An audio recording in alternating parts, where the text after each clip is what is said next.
Assalamualaikum warahmatullahi wabarakatuh. Jumpa lagi di Hidayah Molaf Channel, channel yang mengedukasi dan menghibur.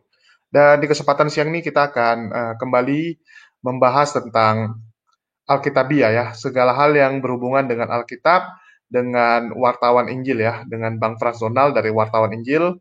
Dan selamat siang Bang Frans Donald dari wartawan Injil nih, dari channel wartawan Injil. Nggak ada suaranya Selamat Bang, kok siang. hilang? Selamat siang, oke.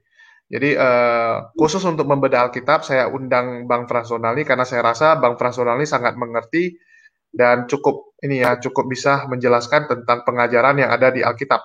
Ya, karena sesuai namanya juga ini wartawan ya, mewartakan apa yang ada di Alkitab atau Injil ya. Oke.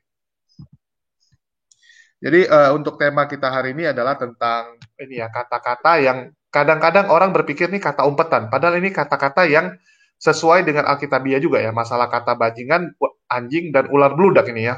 Ini kata-kata yang kesannya itu kasar sekali, tapi sebenarnya benar-benar tertulis di Alkitab ya Bang ya. Iya, betul sekali. Jadi memang kan ini sudah mulai ya, sudah mulai. Udah. Ya, baik. Pertama-tama saya ucapkan terima kasih buat kesempatan ini.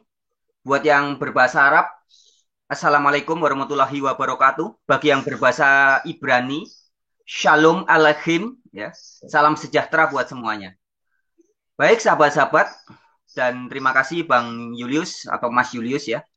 Jadi memang ketika kita berbicara Alkitab, ini saya berikan pengantar dulu ya. Ketika kita bicara Alkitabiah, maka kita harus memahami betul istilah-istilah yang ada di dalamnya. Kalau tidak nanti bisa kacau ya. Satu contoh saya kasih istilah yang gampang yang sering saya bahas dengan Bang Julius juga beberapa kali saya bahas. Misalkan istilah God atau Allah dengan istilah kurios atau Tuhan atau Tuhan yang ada di Alkitab. Jika memahami dua istilah itu aja masih belum paham atau masih salah-salah, keliru-keliru, akibatnya fatal ya.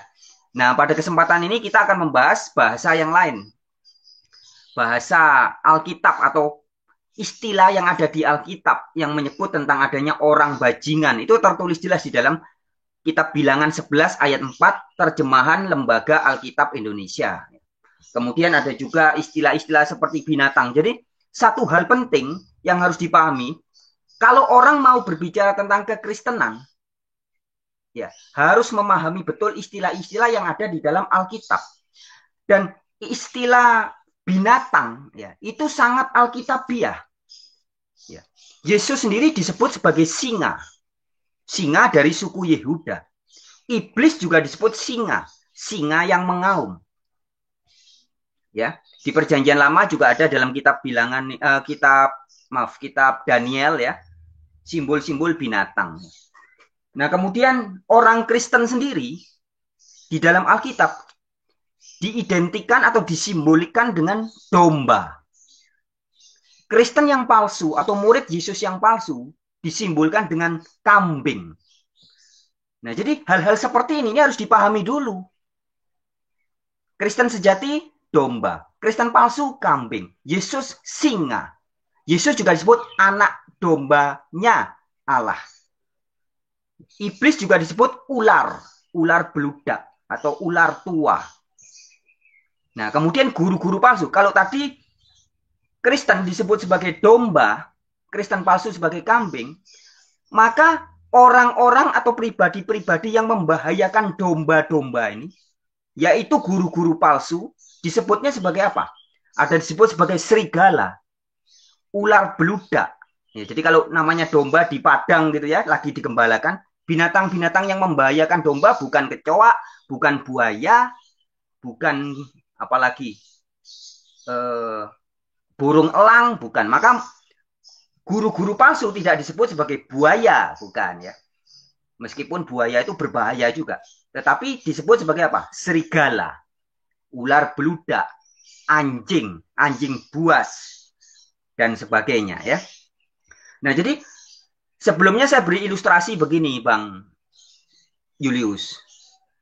Kalau kita mau bicara tentang komputer misalkan ya, dalam dunia komputer, dunia IT ya, kita harus memahami dulu istilah-istilah yang ada di dalam dunia komputer. Setidaknya tidak harus semuanya, tapi istilah-istilah penting. Misalkan software atau perangkat lunak, hardware, perangkat keras. Ya. Ketika dibilang perangkat keras, kalau kita tidak paham, bisa dipikirnya itu ada tang, ada martil, ada linggis, ya, ada kunci Inggris atau batu atau apa. Ataupun ketika kita bicara perangkat lunak, itu bukan berarti bantal, spon, gabus, karet, bukan. Meskipun dalam dunia sehari-hari yang namanya barang-barang lunak itu ya itu tadi. Tetapi ketika kita bicara dalam konteks komputer, kita harus paham bahwa hardware perangkat keras yang dimaksud bukan itu. Perangkat lunak yang dimaksud juga bukan seperti yang dalam dunia umum. Atau mouse ya. Mouse, tikus. Tikus di dalam dunia komputer, mouse bukan berarti binatang tikus, tapi yang dimaksud adalah kursor penggeraknya komputer atau laptop atau PC ya. Nah, ini hanya sebagai ilustrasi. Nah, begitupun ketika kita berbicara tentang tema tertentu, tema hukum ya, kita harus paham istilah-istilah hukum ada di situ. Nah, konteks kita bicara tentang biblical kontekstual atau Alkitab, setidaknya kita harus paham dulu istilah-istilah yang penting yang ada di Alkitab. Ya. Nah, kita kembali ke tadi ya. Dikasih judul di tema kali ini kita akan membahas bahwa istilah-istilah seperti orang bajingan, ya, istilah anjing, serigala, ular beludak itu istilah yang sangat biblical atau alkitabiah. Sebagaimana Yesus adalah singa dari suku Yehuda. Iblis adalah ular beludak. Murid-murid Yesus domba. Murid Yesus yang palsu, yang abal-abal, kambing. Nah, saya bisa minta tolong Bang Julius coba ditampilkan di dalam kitab Bilangan 11 ayat 4 coba. Yang terjemahan bahasa Inggris dan yang Lembaga Alkitab Indonesia.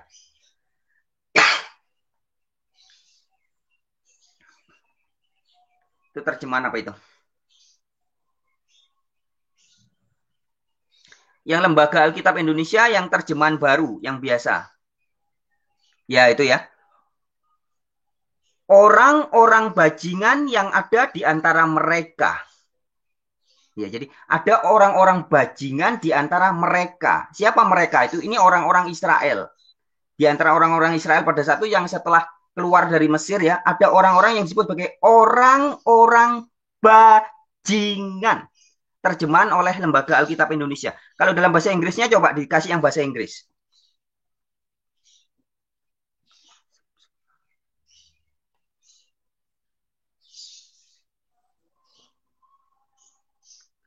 Terjemahan yang bahasa Inggris, ya itu bisa pakai now the mixed multitude. Ya, ada juga yang menyebutnya the rebel. Ya, rebel itu orang-orang kurang ajar atau orang-orang pengacau ya.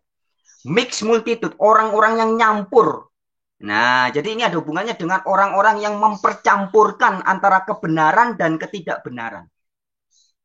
Maka disebut mixed multitude ya. Jadi percampuran antara kekafiran dengan bangsa Israel. Jadi antara ajaran dari Allah dengan ajaran-ajaran kafir. Maka ini campur baur. Nah, mengapa guru-guru pengajar Trinitas, bukan hanya di video yang di salah satu video saya terdahulu, saya membahas tentang ada yang judulnya Gracia Pelo ya. Bajingan muridnya Bambang Nursena. Kemudian banyak orang marah, banyak orang stres ya, orang kebakaran jenggot ketika saya menyebut guru-guru palsu seperti Gracia Pelo sebagai orang bajingan. Nah, tetapi kalau orang memahami istilah ini Alkitabiah, maka orang bisa paham bahwa kelompok yang mencampur adukkan kebenaran dan kebatilan, ya, mencampur adukkan antara ajaran Allah dengan ajaran kafir, ini layak disebut sebagai orang bajingan, mencampur adukkan. Nah, Trinitas ya, jadi bukan cuma Gracia Pelo sebenarnya. Semua guru-guru pengajar Trinitas itu mencampur adukkan antara kebenaran Alkitab yang mengatakan Allah itu esa, Allah itu satu. Kemudian dicampur dengan budaya-budaya kafir sehingga menjadi satu tapi tiga. Tiga tapi satu atau tres personae una substantia. atau Tritunggal atau Trinitas. Jadi ajaran Trinitas ini adalah percampuran antara ajaran dari Alkitab bercampur baur dengan ajaran-ajaran pagan Yunani, Romawi, Persia, Mesir, dan lain-lain. Sehingga menjadi satu Allah dalam tiga pribadi. Satu Allah dalam tiga persona. Ini mencampurkan antara ajaran yang benar dengan ajaran yang batil. Sehingga sikap-sikap seperti ini layak disebut sebagai sikap seperti bilangan 11 ayat 4 tadi. Orang-orang bajingan yang ada di antara mereka. Itu di perjanjian lama. Kalau tidak mau pakai istilah bajingan, kita bisa pakai istilah-istilah di dalam perjanjian baru. Di perjanjian baru cukup keras juga. Yesus dan para rasul menyebut guru-guru palsu sebagai ular beludak, anjing, serigala. Ya, ini ada banyak ayatnya. Bukan satu dua, tapi ada banyak ayatnya. Nah, adalah hal yang sangat disayangkan jika orang-orang ada menganggap bahwa kalau kita pengikut Kristus, orang Kristen harus selalu berbicara kata-kata yang terkesannya santun, terkesannya sopan ya. Jadi kalau misalkan kita disolimi mungkin kayak Pak SBY gitu ya. Saya disolimi. Saya disolimi. Sopan, santun ya. Ternyata juga kelakuannya juga nggak beres juga ya. Nah, Yesus tidak seperti itu. Coba ditampilkan Bang Julius ayat Lukas 13 ayat 32. Ini kata-kata Yesus. Lukas 13 ayat 32.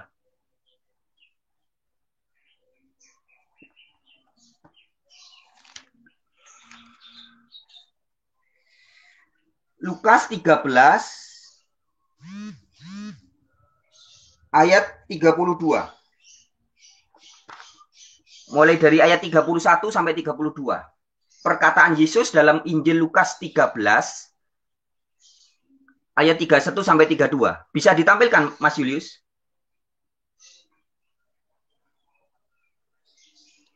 Ini salah satu contoh saja ya, masih banyak ayat-ayat yang lain. Coba saya baca ya. Ayat 31 sampai 32. Nanti di 32-nya terjemahan Alkitab biasa ya. Pada waktu itu datanglah orang Farisi dan berkata kepada Yesus, "Pergilah, tinggalkanlah tempat ini, karena Herodes hendak membunuh engkau." Ya, jadi Herodes mau membunuh Yesus. Selanjutnya, jawab Yesus kepada mereka, "Pergilah dan katakanlah kepada si bapak itu." Bukan. Yesus tidak bilang si bapak itu, si raja itu, si Herodes itu. Tidak. Tapi dikatakan apa oleh Yesus? Si serigala itu. Nah ya. Jadi Raja Herodes oleh Yesus disebut sebagai apa? Serigala itu. Saya kasih apa ini namanya? Perbandingan saja ya. Ini tidak ada maksud lain, hanya percontohan. Beberapa tahun yang lalu di Indonesia kita punya presiden yang oleh sebagian orang, presiden yang sok sopan, sok santun, saya tersolimi, saya harus sopan ya. Presiden yang itu oleh beberapa orang disebut sebagai kebo, si kerbau. Si kerbau. Ya, itu presiden. Nah, Yesus menyebut raja, ya kalau zaman sekarang kan negara kita bukan dipimpin raja tapi presiden. Itu ya seperti itu. Kalau zaman beberapa tahun yang lalu ada orang menyebut salah satu presiden kita sebagai si kerbau karena kelakuannya yang penuh kemunafikan. Yesus juga di zamannya menyebut Raja Herodes sebagai serigala. Ya, ini raja loh. Pimpinan tertinggi loh disebut sebagai serigala. Dan inilah kata-kata Yesus yang tegas. Yesus memang sangat sopan, sangat santun, sangat lemah lembut kepada orang-orang yang perlu disopani, orang-orang yang perlu disantuni, orang-orang yang perlu dilemah lembuti. Tapi kepada guru-guru palsu, Yesus tegas. Ya, Yesus menyebut mereka sebagai anjing, ular beludak, kuburan di labur putih, dan ada juga serigala. Serigalanya aja ada 3 macam kalau istilahnya Yesus. Ada serigala buas, serigala berbulu domba. Ya. Jadi istilah-istilah seperti ini harus dipahami buat siapapun kita yang mau masuk dalam dimensi atau dalam biblical kontekstual. Jadi dalam konteks Alkitab ya. Harus jelas ini istilah-istilahnya. Jadi siapapun yang nggak berani ngaku Kristen, apalagi mengajar lewat media sosial, lewat ceramah, lewat khotbah, harus memastikan dirinya ada di posisi mana. Apakah sebagai domba, sebagai kambing, atau jangan-jangan sebagai ular beludak, serigala. Serigalanya bisa serigala buas, bisa serigala ganas, bisa juga serigala berbulu domba. Nah, ini semua istilah yang ada di Alkitab. Jadi kira-kira seperti itu, Bang Julius ya. Jadi orang jangan keluar konteks dari Alkitab. Kita bicara Alkitabiah ini harus jelas, lurus. Jangan kemudian dibawa-bawa. Beberapa waktu yang lalu di video-video saya juga sempat menyebut Deki Gadas, ya, guru palsu yang sudah jelas memfitnah saya, memfitnah Beni Irawan, memfitnah teman-teman saya semua. Ya. Maka saya sebut Deki Gadas sebagai guru palsu. Kamu serigala, Deki Gadas. Kamu dokter serigala, saya bilang gitu. Kemudian dia marah dan dia katanya mau menuntut, mau memenjarakan saya. Saya langsung bilang, kamu ini ngerti Alkitab apa enggak? Kamu sudah jelas-jelas pemfitnah dan penipu, penebar hoax, penebar kebohongan publik ya. Kamu mau minta disebut apa? Tinggal pilih di Alkitab. Ada orang bajingan, ada serigala, ada kuburan di labur putih, ada babi, ada anjing. Ini memang sebutan untuk orang-orang itu. Kalau Anda taat kepada Yesus sesuai dengan ajaran Yesus, Anda layak disebut mbek, ya, domba. Kalau palsu, kambing. Kalau guru palsu, yaitu tadi. Serigala, ular beludak, dan sebagainya. Baik, sekian dulu. Oke. Nah, saya mau nanya nih, Bang Fransonal. Bang Fransonal melihatnya gimana? Ini kan lagi hot sekarang Joshua Tewu lawan Mangapul Sagala ya. Yang dua-duanya kalau saya lihat dari Bang Fransonal, pasti bilangnya dua-duanya kan guru-guru palsu. Sama ya. Bang Fransonal lihatnya gimana nih? Ya, makanya saya di beberapa hari yang lalu, seminggu yang lalu kalau nggak salah, videonya Beni Irawan menanggapi Pak Pendeta Mangapul Sagala. Sagala itu kan salah satu marga terhormat di mana itu ya? Batak. Batak ya. Nah, ini kelakuan Mangapul ini mempermalukan, sehingga saya ganti, saya kasih tanda kutip, Mangapul serigala berbulu domba. Jadi kelakuan Pak Mangapul ini sudah seperti serigala berbulu domba, bukan sagala lagi ya, tapi serigala lebih cocok. Itu aja sih komentar saya. Oke, mungkin saya kasih kesempatan dulu untuk, ini ada teman baru ya, ini Bang Sijabat. Bang Sijabat ini kemarin ngaku dapat SK dari Yesus untuk memberitakan Injil soalnya. Ya, terima kasih. Bang Sijabat ya, silakan. Nah, jadi kalau saya lihat judul kita nih, istilah-istilah itu ya yang tertulis dalam Alkitab ya. Sebenarnya istilah itu mengacu kepada sifat manusianya sebenarnya. Jadi tidak ada yang salah di situ karena dalam istilah itu sangat jelas makna dari nama itu gitu loh. Istilah itu tujuannya apa? Karena tidak mungkin kita menyatakan penjahat seorang domba, padahal domba itu adalah binatang yang penurut kan gitu kan. Tidak mungkin dibilang domba, pasti dibilang serigala karena serigala lah yang suka menerkam, ya kan, tanpa melihat pandang bulu dia baik apa jahat, ya diterkam semua kan gitu. Karena iblis juga sama, iblis itu tidak memandang manusia itu jahat apa baik. Bagaimana caranya dia untuk menarik kita kepada kubunya dia gitu kan, supaya mengikuti dia, supaya nanti di akhir zaman nanti banyak teman-temannya dia nanti di neraka kan. Makanya kalau seandainya manusia bisa mengerti dengan firman yang sebenarnya di jalan yang lurus, maka iblis pun akan sangat-sangat mungkin dia menangis bombay kalau dia tidak bisa menarik manusia itu sebagai rekannya dia gitu. Begitu saudaraku. Jadi Oke, jadi sedikit lagi untuk masalah Joshua Teu sama menghapus segala yang suka mensesat-sesatkan orang sama seperti Dr. Deki, saya sendiri mengatakan seperti ini. Itulah orang-orang Kristen yang masih kurang memahami firman Tuhan. Sebab kenapa saya berkata seperti itu? Di saat dia menyesatkan orang, di saat dia menghakimi seseorang, maka orang lain akan menghakimi dia. Sebab firman Tuhan juga sudah berkata, janganlah kamu menghakimi sesamamu. Sebab manusia tidak pantas untuk menghakimi sesama manusia. Karena penghakiman yang sesungguhnya itu nanti ada di akhir zaman, ditentukan oleh Sang Kuasa. Seperti itu. Oke, ini Bang Sijabat artinya setuju ya kalau orang-orang seperti mereka ini dipanggil serigala juga ya. Kalau saya sih tidak mau saya menyatakan mereka serigala, cuman kalau saya sifatnya selalu meminta kayak menghapus segala, Dr. Deki, mungkin Pak Joshua Teu, selalu saya minta apa sama mereka? Mari kita uji kebenaran firman yang kamu imani. Mari kita uji, biar kita tahu kebenarannya. Tanpa kita harus menyesatkan orang lain.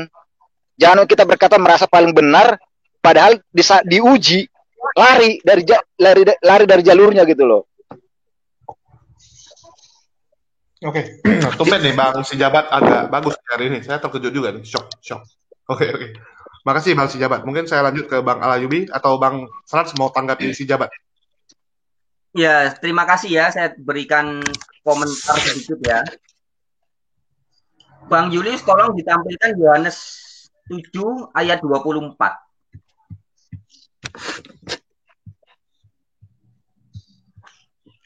Injil Yohanes 7 ayat 24.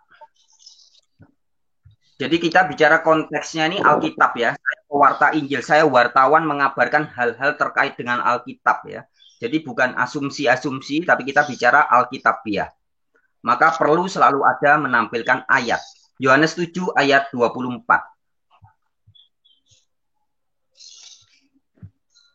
Ya, seringkali kita mendengar kutipan Yesus di dalam Injil Matius mengatakan, jangan kamu menghakimi jika tidak mau dihakimi. Ya.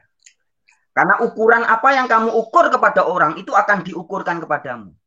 Tapi keluarkan dulu balok dari matamu, baru kamu boleh melihat selumbar di mata saudaramu. Itu kata Yesus. Konteks jangan menghakimi dalam Injil Matius ya. Sekarang di Yohanes 7 ayat 24 ini, Yesus sendiri berkata, janganlah menghakimi menurut apa yang nampak.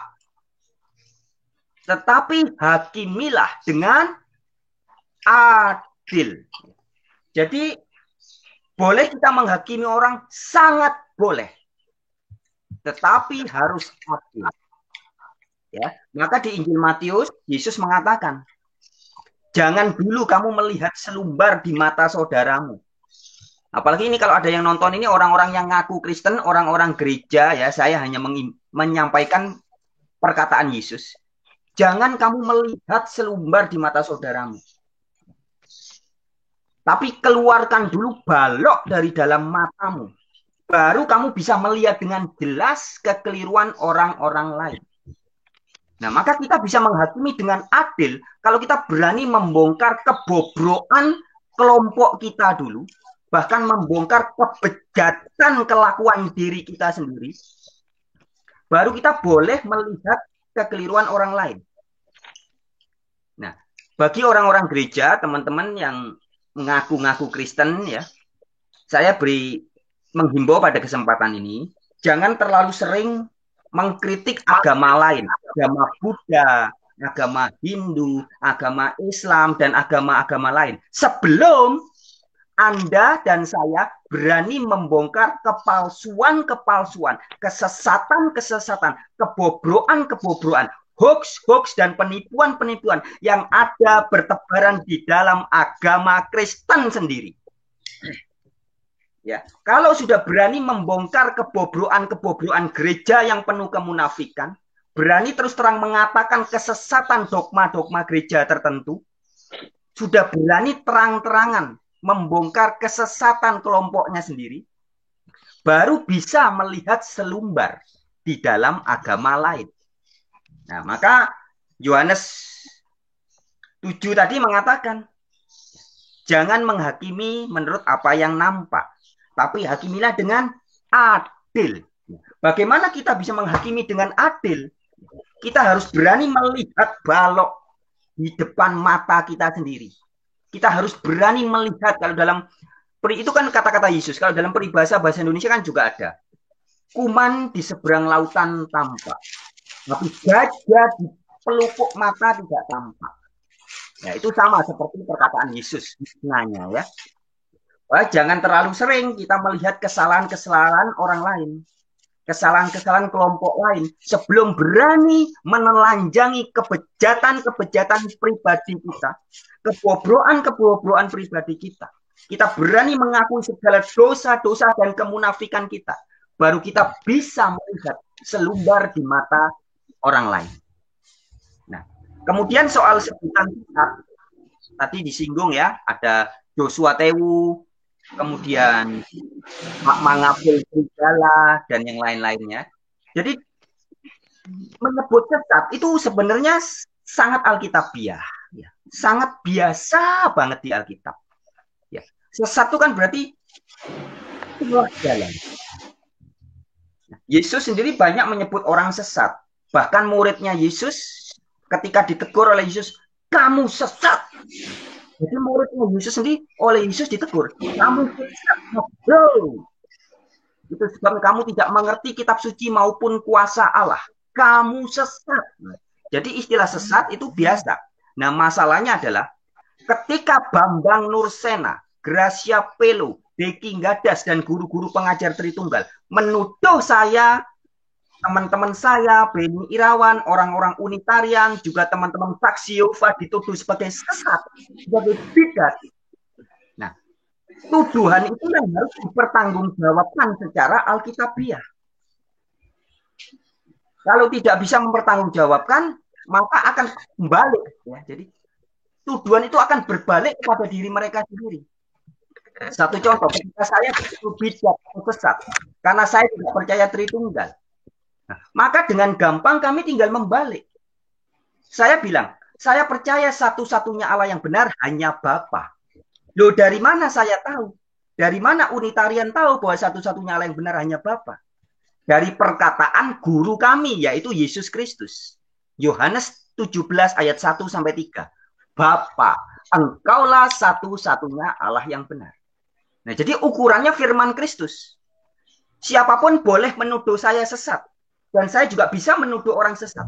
Tetapi ketika kita tidak bisa membuktikan tuduhan kita, maka kita masuk dalam kategori anjing, serigala, ular beludak, orang bajingan, ya, pekerja-pekerja curang. Tapi ketika kita mengatakan, saya mengatakan misalkan Deki Gadas pemfitnah, saya bisa berikan bukti. Saya mengatakan Bambang Nursena penebar hoax, telah menebarkan dusta, kebohongan publik, kemudian penghasutan rakyat, saya bisa buktikan. Sejak puluhan tahun yang lalu Bambang Nursena menghasut banyak orang untuk membenci kelompok Saksi Yehova. Bambang Nursena menulis buku, membuat seminar untuk membuat komunitasnya benci terhadap orang-orang Unitarian. Dan hasutannya sukses. Meskipun belakangan ini dia bergelar sebagai doktor ahli hukum. Ya. Bambang Nursena itu doktornya ahli hukum. Tapi kelakuannya, track recordnya kita bisa lihat. Dia menghasut banyak masyarakat sehingga hari ini di Indonesia banyak orang yang sudah kemakan hasutan dari Bambang Nursena, termasuk muridnya yaitu Gracia Pelo. Sehingga ikut-ikutan menuduh Unitarian bidat, Unitarian sesat, Unitarian tidak alkitabiah. Nah, hasutannya itu berhasil. Sehingga sampai hari ini, saya, Beni Irawan, dan teman-teman saya yang Unitarian, yang menolak Trinitas semua, termasuk kawan-kawan kita di kelompok Saksi Yehova, ini dituduh sebagai sesat, bidat. Ini akibat dari hasutan orang-orang seperti Bambang Nursena, Gracia Pelo, dan teman-temannya. Dan inilah orang-orang bajingan. Orang-orang yang mencampur adukkan kebenaran Allah dengan kebenaran kafir, kemudian diklaim sebagai ajaran Alkitab. Baik, silakan dilanjut. Ada yang mau berbicara lagi? Oke, saya izin sebentar ini, cuma sebentar ya, Bang Fran ya. Terima kasih waktunya. Terima kasih HMC waktunya ya. Saya duluan. Mungkin setelah pertanyaan ini saya berangkat ke masjid. Ini sebetulnya begini, Bang Fran. Bang Fran ini boleh menjawab dan gitu kan. Dan mohon maaf apabila pertanyaan saya ini agak melenceng dari topik gitu kan. Nah, teman saya ini si Jabat ini kemarin ya, kemarin kalau nggak salah Bang Fran, dia Ya, berpemahaman ya, dia berpemahaman bahwasanya pada saat Yesus dikandung oleh Maria, ya, bapaknya Yesus itu juga ikut dikandung di dalam perut Maria dan pada saat melahirkan bapaknya itu juga ikut dilahirkan. Ini menurut Bang Fran seperti apa, Bang? Silahkan. baik, terima kasih atas pertanyaannya. Mungkin pertanyaan itu mewakili orang-orang lain ya yang bertanya serupa dengan itu. Jadi Allah Bapa adalah Yesus Kristus.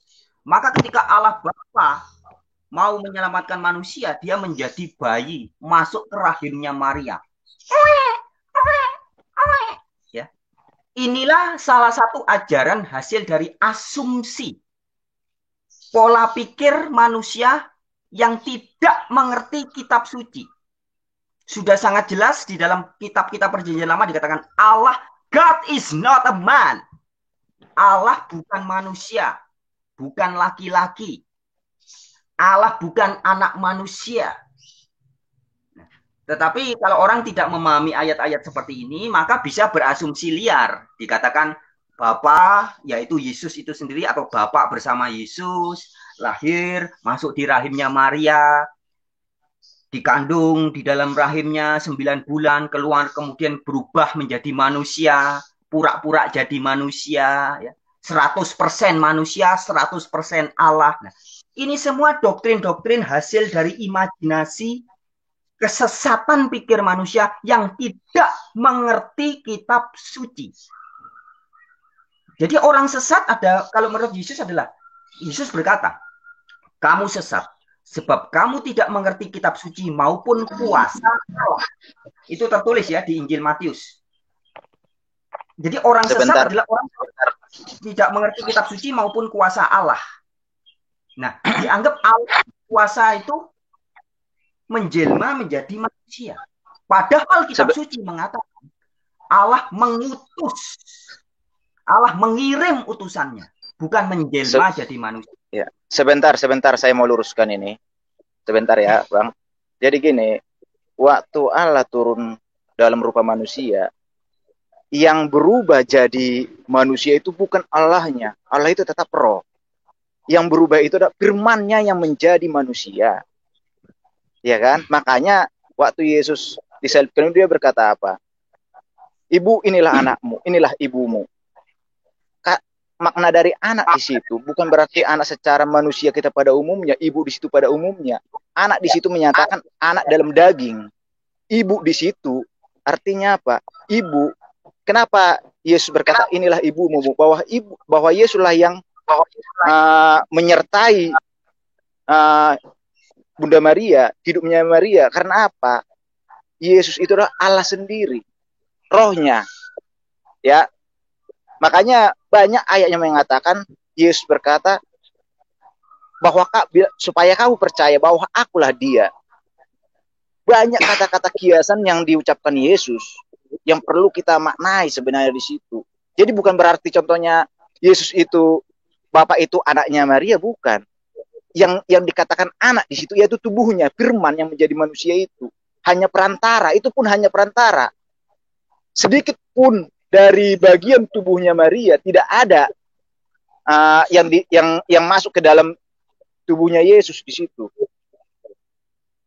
Hanya perantara sebagai penggenapan pengajarannya, penggenapan ajaran. Ada makna itu semua. Makna kenapa Yesus itu lahir secara manusia seperti kita, itu punya makna pengajaran firman. Artinya apa? Supaya Tuhan Yesus mencontohkan beginilah manusia pada umumnya. Semua manusia lahir ke dunia, ya kan? Di saat dia nanti udah lahir, dewasa, harus mengikuti firman-Nya. Di saat mengikuti firman-Nya, di saat dia mati, meninggal, maka dia akan dibangkitkan hidup kembali pada akhir zaman dan akan naik ke dalam surga seperti yang Tuhan Yesus contohkan. Itu penggenapan firman semua. bukan ujuk-ujuk dia itu kenapa harus melalui kelahiran. Bisa aja Allah itu turun ke dunia langsung berupa jadi manusia. Kalau kita membaca di Keluaran itu ya, waktu kejadian bertemu dengan Abraham, yang dikatakan itu ada 3 orang di situ. Dan saya menyatakan satu Allah di situ, ada 2 malaikat di situ. Memang secara detail di situ nggak dijelaskan di dalam firman itu. Jadi yang Bang Ayubi bilang tadi, ya kan, bukan berarti Bapak itu anaknya Maria, bukan. Yang dikatakan anak itu adalah anak tubuhnya Yesus. Kalau Allah itu tidak pernah dibilang anak, dia tetap Bapa, dia tetap Allah, tetap Tuhan. Seperti itu.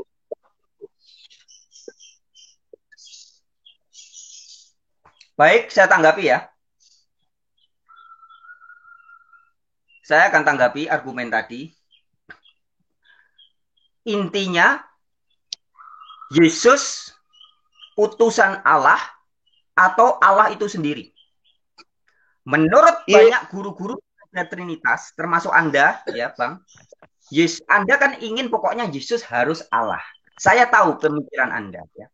Tetapi Alkitab berkata, Yohanes 3 ayat 16, karena begitu besar kasih Allah akan dunia ini, maka ia mengirim anaknya. Ayat 17, Allah mengutus anaknya. Jadi yang datang jadi manusia adalah utusan Allah. Bukan Allah menjelma jadi manusia. Ya, ini harus tegas dikatakan. Nah, siapa Allah yang benar? Kalau Anda seorang pengikut Yesus, Anda harus percaya betul kata-kata Yesus. Yohanes 17 ayat 1 sampai 3. Yesus sudah terlalu jelas, terlalu terang benderang memberitahu seluruh dunia. Yohanes 17 ayat 1 sampai 3. Bapa, engkaulah ton monon aletinon theon. Engkaulah satu-satunya teos yang benar. Ya, jadi mau teos Yesus, teos Musa, Musa juga disebut teos ya, atau Elohim ya.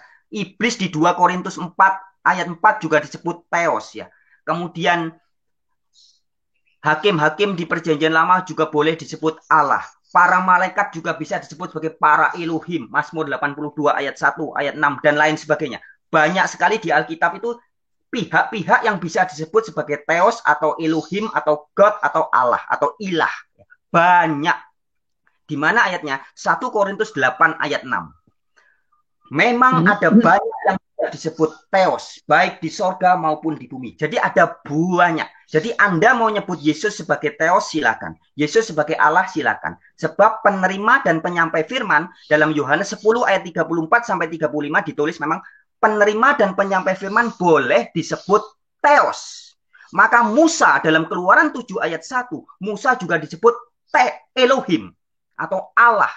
Tetapi ingat kata-kata Yesus, Yohanes 17 ayat 1 sampai 3. Bapa adalah satu-satunya teos yang benar. Ulangan 10 ayat 17. Yahweh adalah Elohim dari segala Elohim. Kalau dalam Alkitab bahasa Indonesia, Yahweh adalah Allah dari segala Allah. Jadi Allah yang benar, Allah yang sejati, hanya Yahweh. Yeremia 10 ayat 10. Yahweh adalah Allah yang benar. Nah, jadi Anda mau nyebut Yesus sebagai firman Allah, silakan. Anda mau nyebut Yesus sebagai anak domba Allah, silakan. Sebagai raja, silakan. Sebagai imam, nabi, rasul, juru selamat, silakan. Tetapi ketika orang berkata bahwa Yesus adalah Allah yang maha kuasa yang menjelma jadi manusia, ini melampaui yang ada tertulis. Ini bukan ajaran kitab suci. Ajaran kitab suci jelas. Yang jadi manusia itu utusannya. Buktinya setelah Yesus mati, Yesus terangkat ke surga. Yesus di surga ada 15 ayat. 15. Bukan 5, tapi 15. 5 tambah 5 tambah 5. 15 ayat di Alkitab mengatakan Yesus di surga ada di sebelahnya Allah. Yesus ada di mana? Di sebelahnya Allah. Ada 15 ayat mengatakan Yesus di surga ada di sebelahnya Allah. Itu sebabnya kalau kita baca dari dalam kitab Wahyu, Wahyu 1 ayat 1, pasal 1 ayat 1, inilah wahyu Yesus Kristus yang dikaruniakan Allah kepadanya. Jadi kitab Wahyu sejak pasal 1 ayat 1 sudah diberitahu bahwa wahyunya Yesus itu berasal dari Allah. Nah, Wahyu 3 ayat 12. Ini perkataan Yesus, saya bacakan ya. Bukti bahwa Yesus di sorga, Yesus memiliki Allah. Yesus bukan Allah itu sendiri. Allah adalah yang di sebelahnya Yesus. Yesus adalah yang di sebelahnya Allah. Wahyu 3 ayat 12. Tolong ditampilkan Mas Julius. Wahyu 3 ayat 12.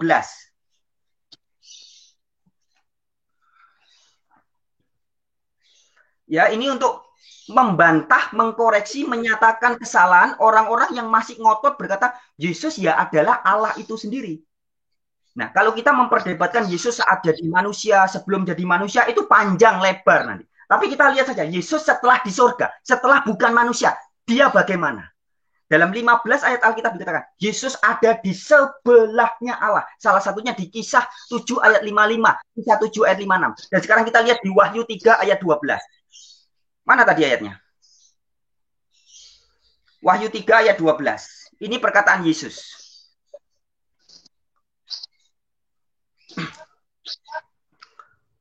Barang siapa menang. Kata-kata Yesus ya. Ia akan kujadikan soko guru. Soko guru itu tonggak. Kalau di rumah ada tiang soko guru itu tiang tonggak utama rumah ya. Jadi barang siapa menang ia akan kujadikan soko guru di dalam bait suci Allahku. Di dalam bait sucinya siapa? Di dalam bait sucinya Allahnya Yesus. Dan ia tidak akan keluar lagi dari situ. Dan padanya akan kutuliskan nama Allahku, kata Yesus ya. Jadi Yesus di surga punya Allah. Nama kota Allahku. Yaitu Yerusalem baru. Yang turun dari surga. Dari Allahku. Dan namaku yang baru. Jadi namanya dia yang baru bukan Yesus lagi. Bukan bermakna Yahweh, Yehosua. Yahweh menyelamatkan lagi. Dia tidak kita panggil Yesus lagi nanti. Namanya akan baru. Tetapi ketika dia memiliki nama baru di surga, dia tetap memiliki Allah. Jadi sangat keliru, sangat sesat jika orang mengatakan Yesus setelah di surga jadi Allah yang maha kuasa lagi.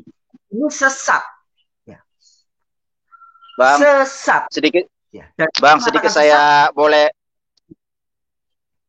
saya sedikit kasih penjelasan? Tunggu biar beres dulu. Oke, dari Bang Fransonal udah beres belum, Bang? Belum.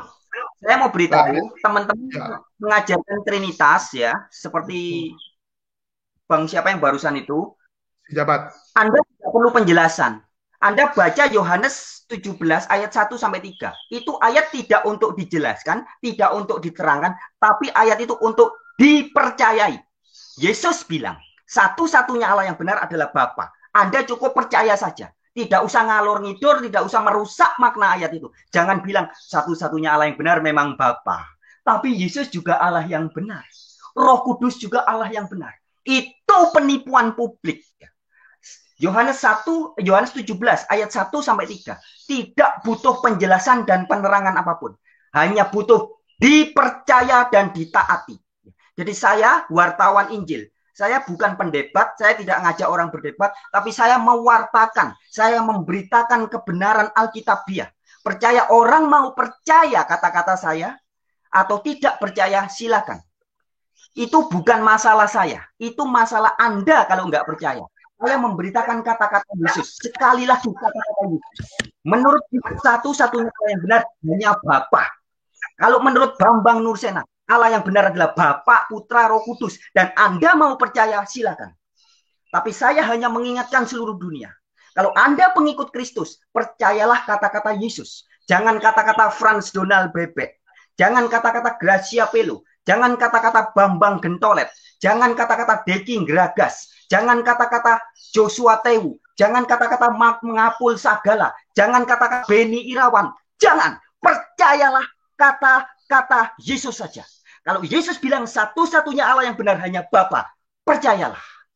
Sebab selain itu semua ngawur, semua hanya asumsi dan sesat.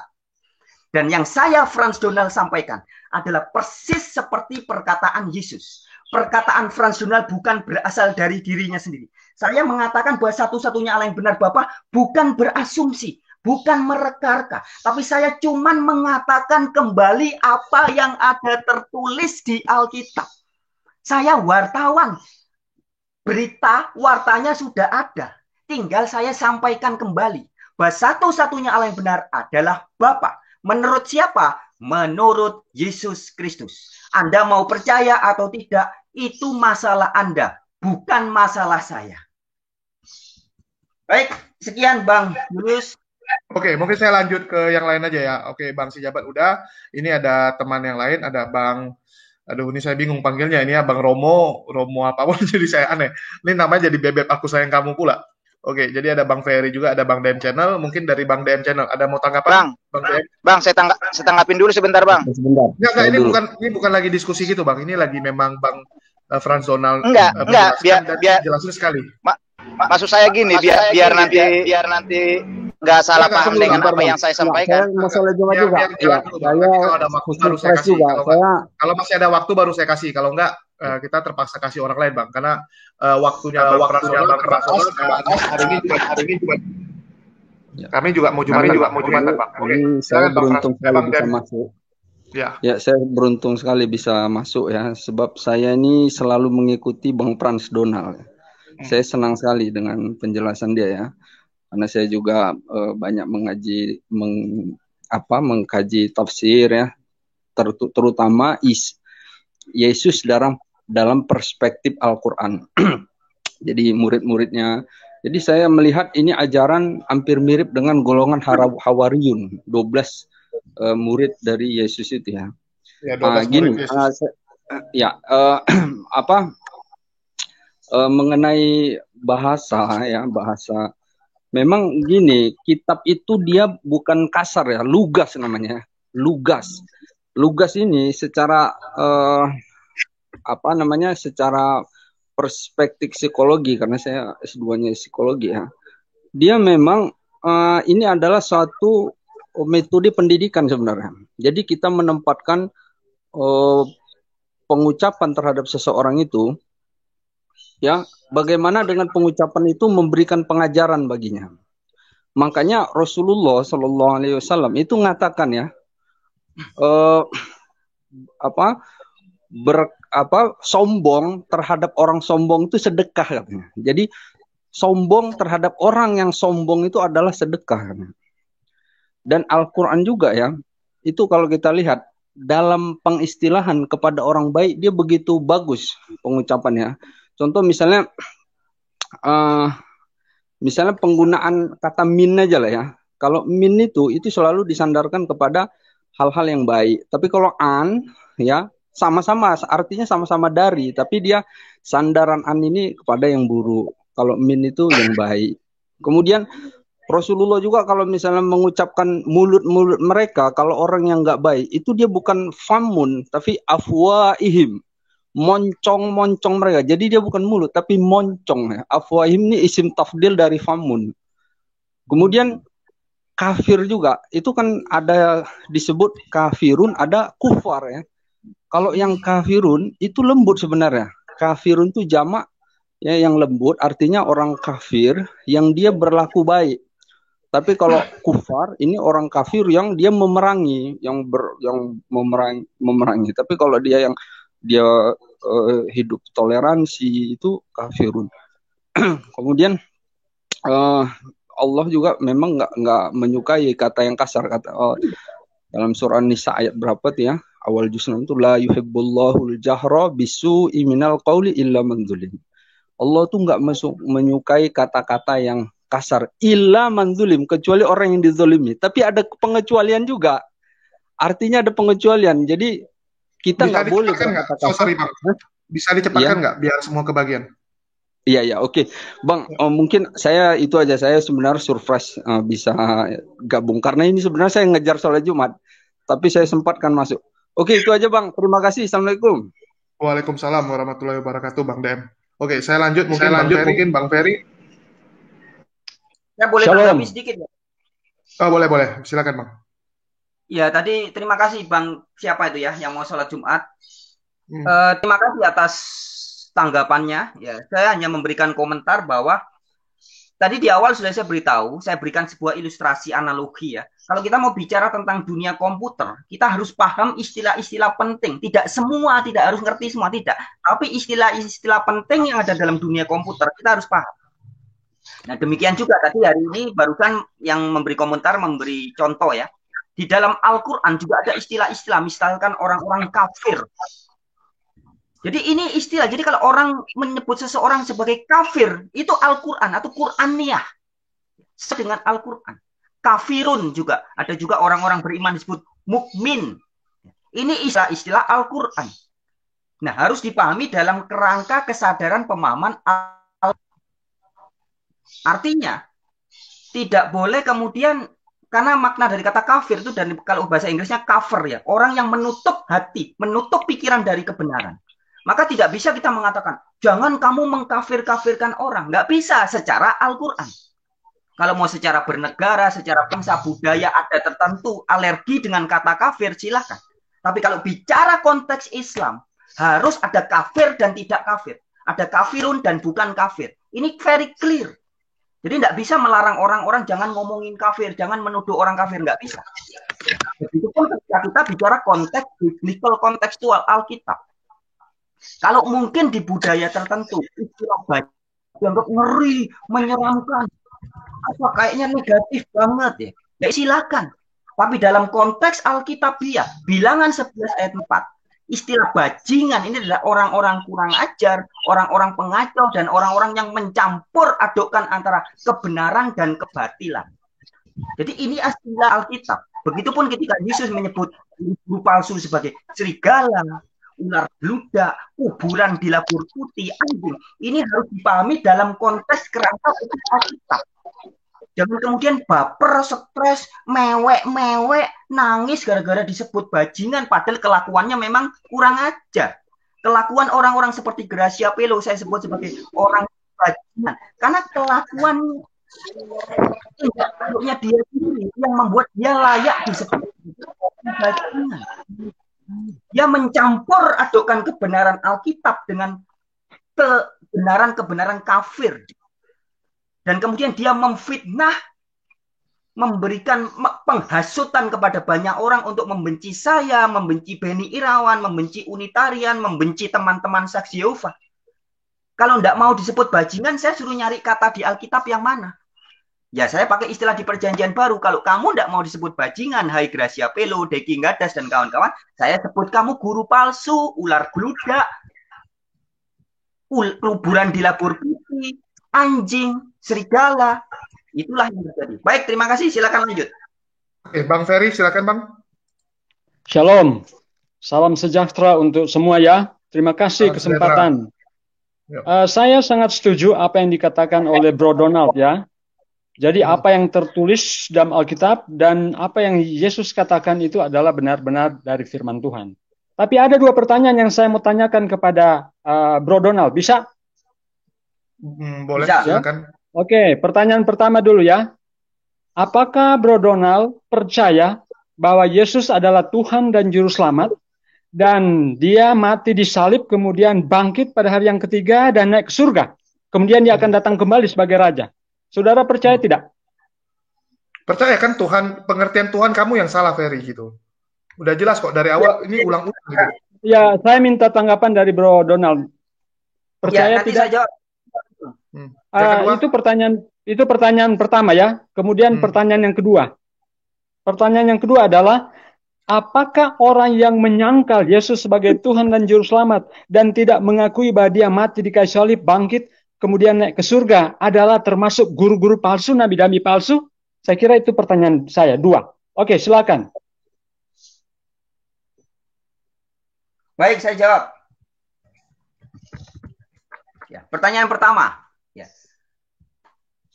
Sebagaimana kita penting memahami istilah-istilah domba bagi murid Yesus, kambing bagi murid Yesus yang palsu, ular beludak bagi guru-guru palsu, serigala, anjing, kuburan di labur putih bagi guru-guru palsu.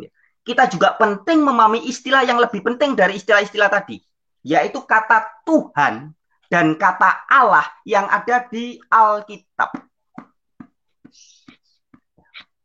Kata Tuhan yang ada di Alkitab itu beda maknanya dengan kata Allah. Ini berbeda dengan kalau kita membaca di Kamus Besar Bahasa Indonesia. Jadi jangan dicampur adukkan. Ya. Bahasa Alkitab tentang Tuhan dan Allah jangan dicampur adukkan dengan Kamus Besar Bahasa Indonesia karena nggak nyambung. Nanti bisa bentrok, bisa kacau. Kata Tuhan di Alkitab berasal dari bahasa Inggris Lord. Bahasa Yunaninya Kurios.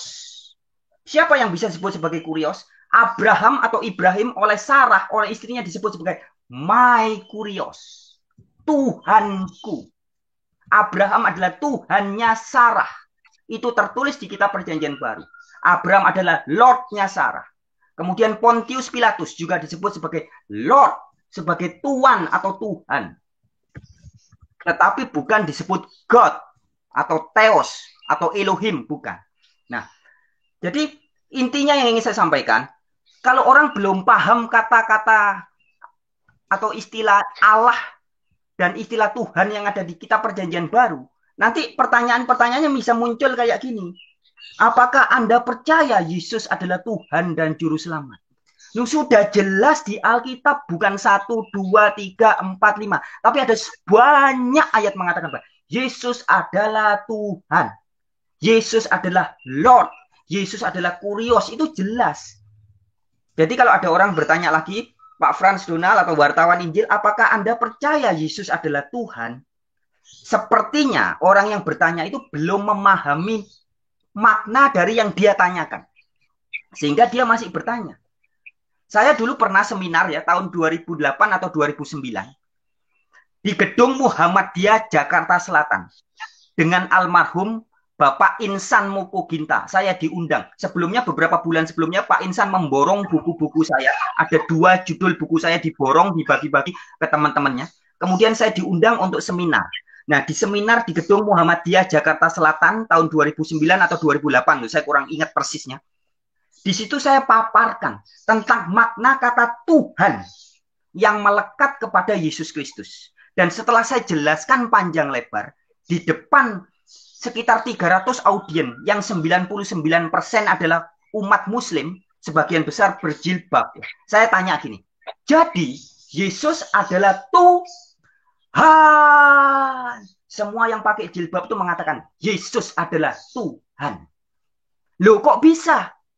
Karena mereka sudah paham makna kata Tuhan yang ada di Alkitab. Bukan bermakna Allah atau sesembahan atau God. Bukan. Tapi Tuhan ada dalam bahasa Indonesia selevel dengan Gusti. Ya. Atau Tuan. Waduh, sudah mulai lari nih. Terdahulu sudah saya jelaskan. Loh enggak, bukan. Ini penjelasan penting.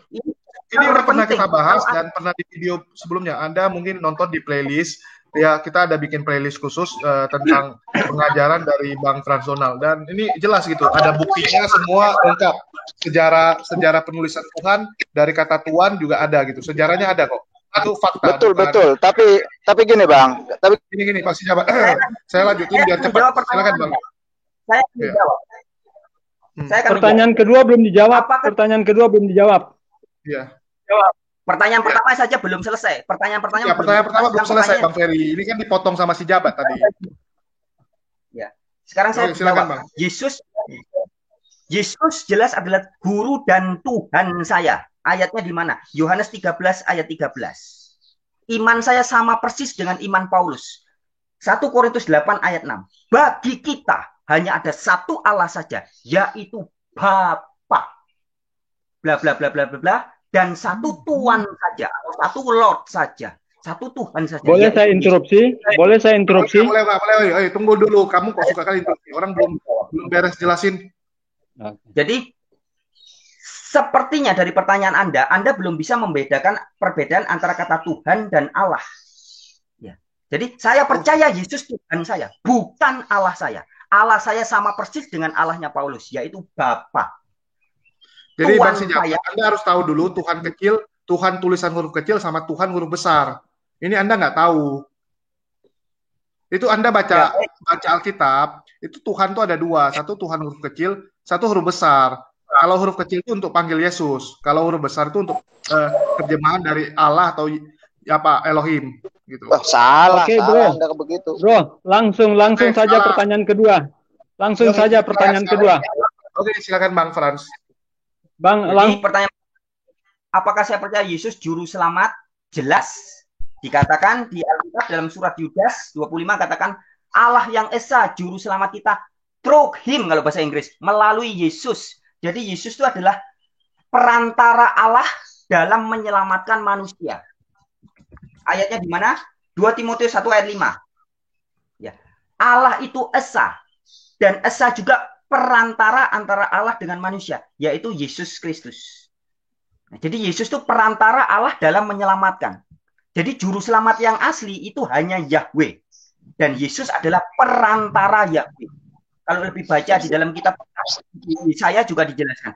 Yahweh adalah juru selamat kita. Dan dia akan mengirim juru selamat kepada orang-orang. Sudah mulai melenceng ini dari makna firman Tuhan yang sebenarnya nih. Ini kan menurut kamu yang melenceng. Anda mau percaya atau tidak percaya, silahkan. Saya menyampaikan apa yang ada tertulis. Di dalam Yesaya. Coba tampilkan ya. Yesaya 19 ayat 20. Ini harus tuntas. Bang Julius, ini harus tuntas ya. Saya sudah paham itu, bro. Bro Donald, langsung saja pertanyaan kedua. Langsung saja pertanyaan kedua. Yesaya 12 ayat. Yesaya 19. Oke. Ayat 20.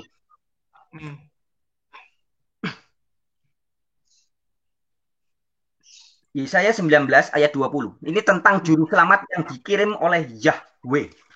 Oke. Ya.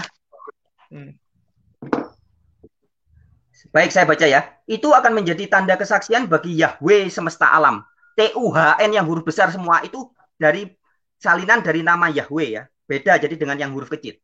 Yahweh di tengah-tengah tanah Mesir dan tugu peringatan itu akan menjadi tanda kesaksian bagi Yahweh semesta alam di tanah Mesir.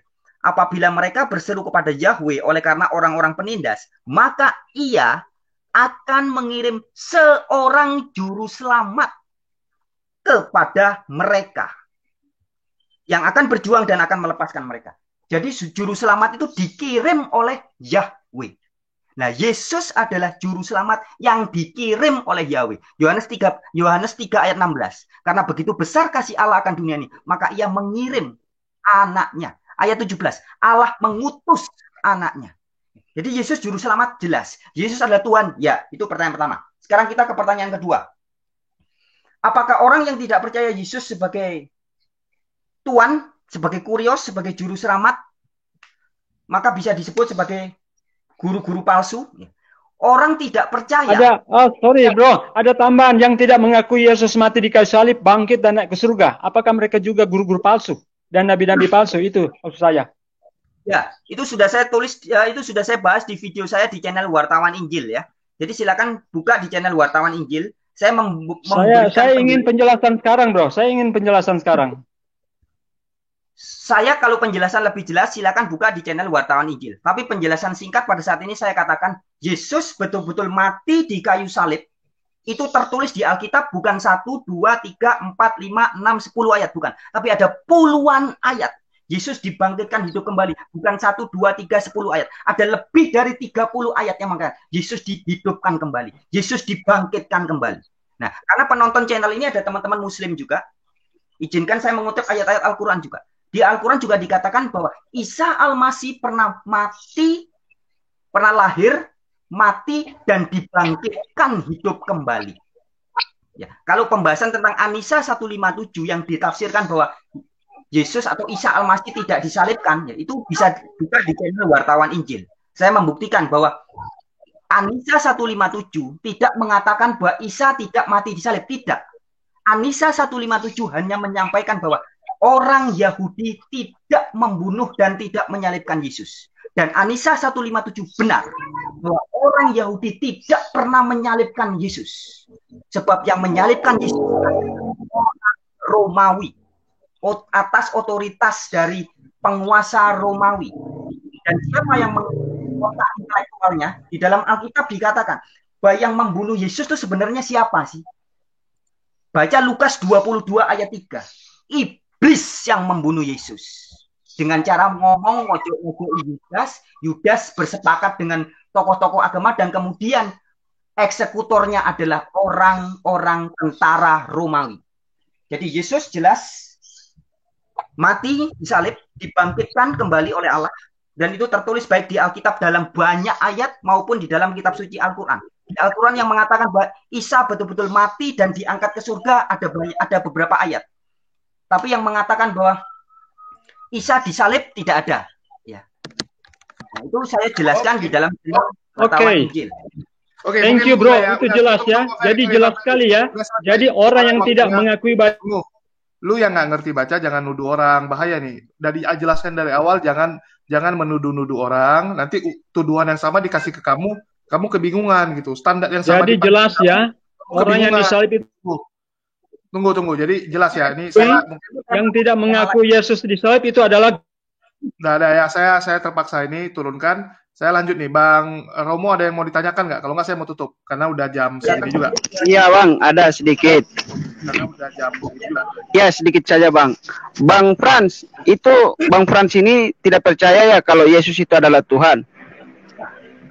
1 Oke. Halo.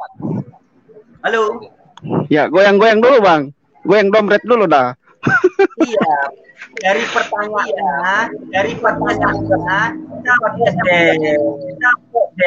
sama pertanyaannya Bang. Kan udah dijelasin masalah konsep Tuhan itu ini salah pengertian selama ini gara-gara LI gitu.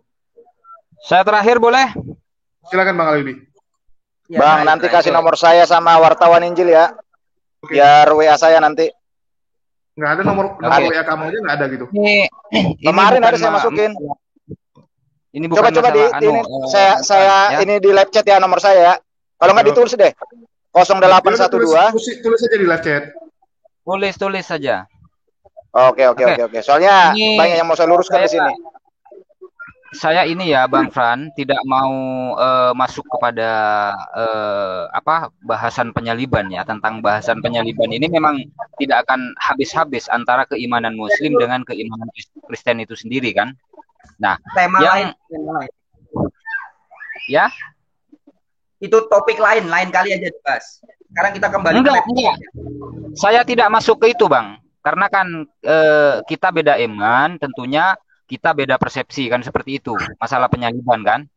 Nah, yang ingin saya dapatkan lebih detail dari Bang Fran ini, yang notabene Bang Fran ini kan Unitarian, ya kan? Nah, pertanyaan ini juga sering saya ulang-ulang kepada teman-teman Kristen, ya. Bang Julius, coba tolong tampilkan, Bang Julius. Lagi. Oke, Matius 11 ayat 25, Bang Julius. Terakhir ya. Ya, ini terakhir, Bang. Saya juga udah mau siap Jumatan.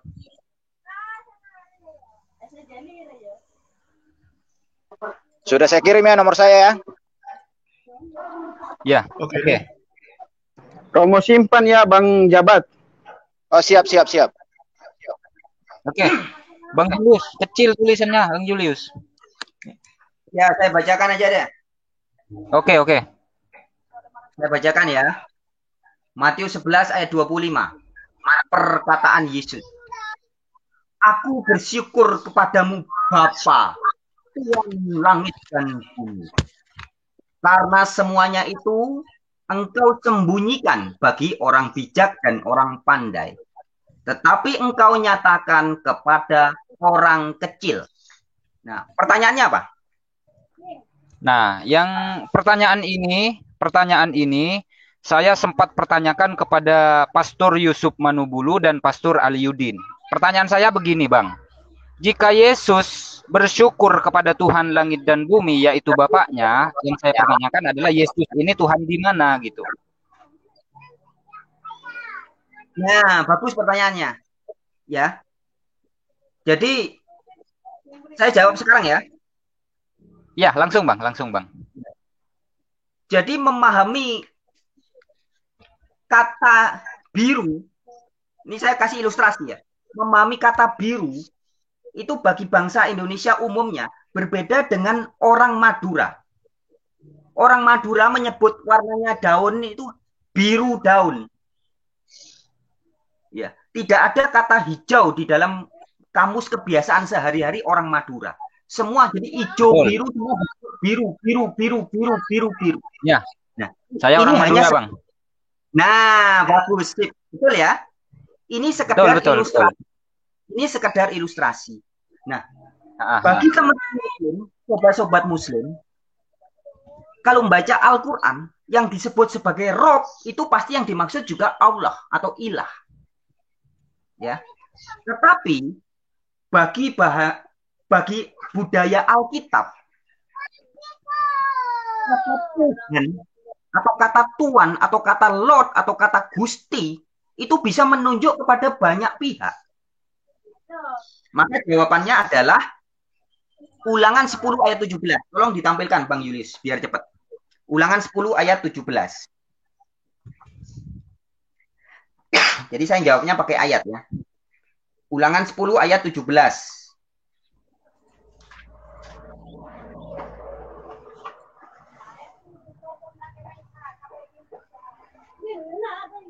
Baik, saya baca ya. Itu huruf T-U-H-A-N, huruf besar semua. Kalau bukan itu artinya Yahweh ya. Jadi ini Tuhan dalam arti Yahweh. Saya bacakan. Sebab Yahweh ilah mula atau Allah mula.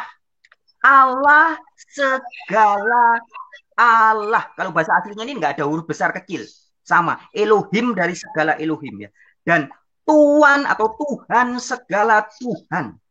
Lord of Lord. Ya. Jadi Yahweh itu Allahnya segala Allah. Kalau di dalam budaya teman-teman Muslim atau hadis, mungkin yang disebut Allah itu hanya satu. Tapi di dalam Alkitab yang disebut ilah atau Elohim itu bisa banyak pihak. Maka di sini dikatakan sebab Yahweh adalah ilah atau Allah segala Allah. Jadi Allah itu ada banyak, bukan 1, 3, 10, 15 bukan, tapi ada banyak. Tapi ilah segala ilah adalah Yahweh. Dan di sini ada juga Tuhan segala Tuhan. Jadi mau Tuhan Abraham, Tuhan Yesus, Tuhan Pilatus, Tuhan Putri, Tuhan Takur, Tuhan Tanah, Tuhan ini, silahkan. Nah, tapi sesuai dengan Matius, berapa tadi pertanyaannya? 11 ya? 11:25. Bapa adalah Tuannya langit dan bumi. Bapa itu Tuannya Yesus. Bapa itu ilahnya Yesus. Bapa itu ilahnya segala ilah. Tuannya segala Tuhan. Saya tutup dengan ayat terakhir. 1 Korintus 15 ayat 28. Apa?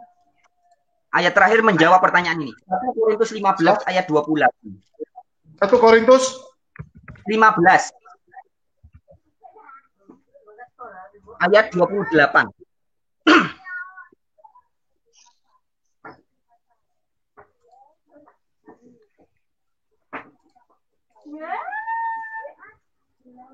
Jadi tadi kan pertanyaan Yesus itu Tuhan yang mana lagi? Ya, jawabannya ini. 1 Korintus 15, nanti teman-teman baca mulai dari ayat sekitar 20-an ya. Saya langsung saja ke ayat 28 biar cepat. Tetapi kalau segala sesuatu telah ditaklukkan di bawah Kristus, maka ia Yesus sendiri sebagai anak akan menaklukkan dirinya di bawah Dia. Jadi Yesus akan takluk di bawah Bapa yang telah menaklukkan segala sesuatu di bawahnya, supaya Allah, God, Theos, Elohim, bukan Tuhan. Ilah, God, Theos, Elohim, supaya Allah menjadi semua. Jadi pada akhirnya Yesus akan takluk di bawah Allah. Jadi Yesus Tuhan yang bagaimana? Yesus adalah Tuhan yang takluk di bawah ilah.